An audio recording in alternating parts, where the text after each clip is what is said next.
Tip number 8 for adults exercising with scoliosis. The hip is a key to addressing the lumbar curve. Structural scoliosis can cause hip muscle imbalance. While limb asymmetry is often an issue in scoliosis, a leg length discrepancy is not necessarily the cause of hip muscle imbalance. The lumbar structural scoliosis results in the pelvis shifting opposite the curve, producing muscle length differences between the concave and convex side hips. This includes tensor fascia lata, iliotibial band, gluteus medius, adductors, quadratus lumborum, and obliques, all part of the trunk's myofascial systems. These imbalances influence shear forces at the lumbosacral junctional curve and must be addressed once a postural correction or adjustment is achieved.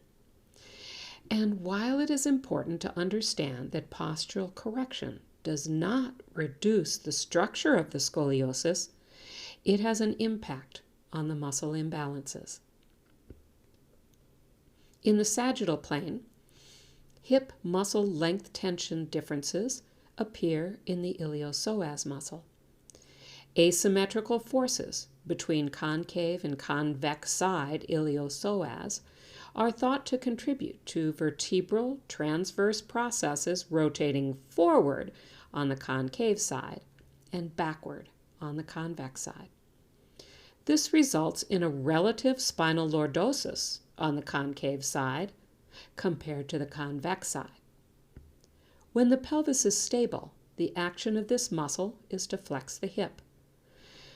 Improved postural alignment must occur prior to this action in order to reduce the iliopsoas asymmetry. In the frontal plane, the quadratus lumborum and gluteus medius have a symbiotic relationship. The Trendelenburg sign demonstrates what happens when the gluteus medius is weak, even without scoliosis. The pelvis elevates and shifts during single leg weight stance. The quadratus shortens and tightens.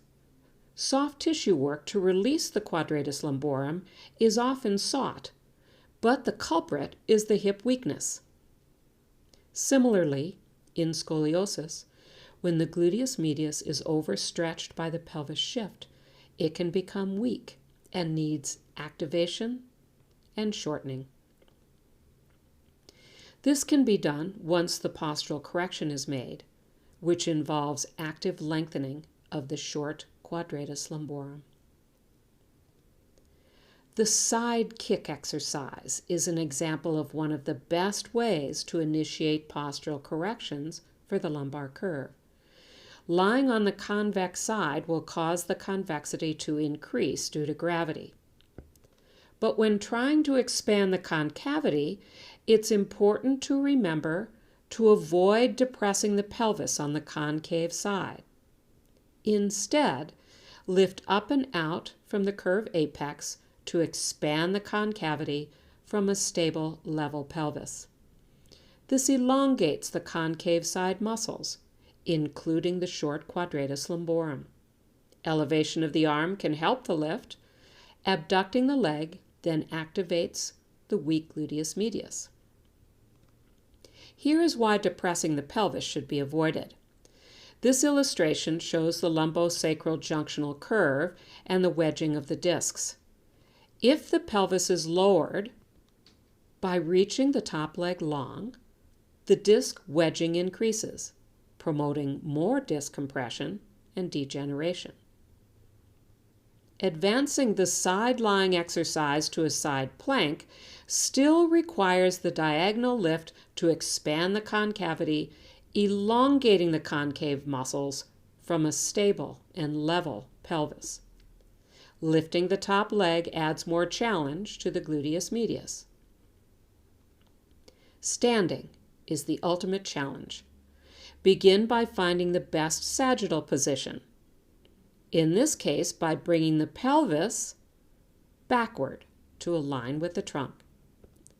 Weight bearing emphasizes the pelvis shift opposite of the lumbar curve, so find postural correction perhaps using the hands for proprioception. Equalize weight bearing on both feet and find expansion in the concave side muscles. The centering of the pelvis requires activation of the gluteus medius in standing. The next progression is standing on one leg. This challenges the gluteus medius while maintaining quadratus lumborum expansion. Then add movement.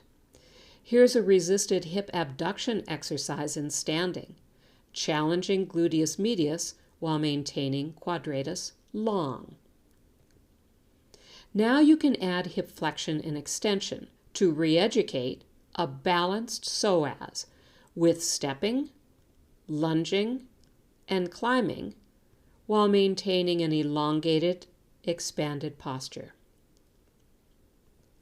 Strong, balanced hip muscles reduce compression and stabilize a lumbar scoliosis curve.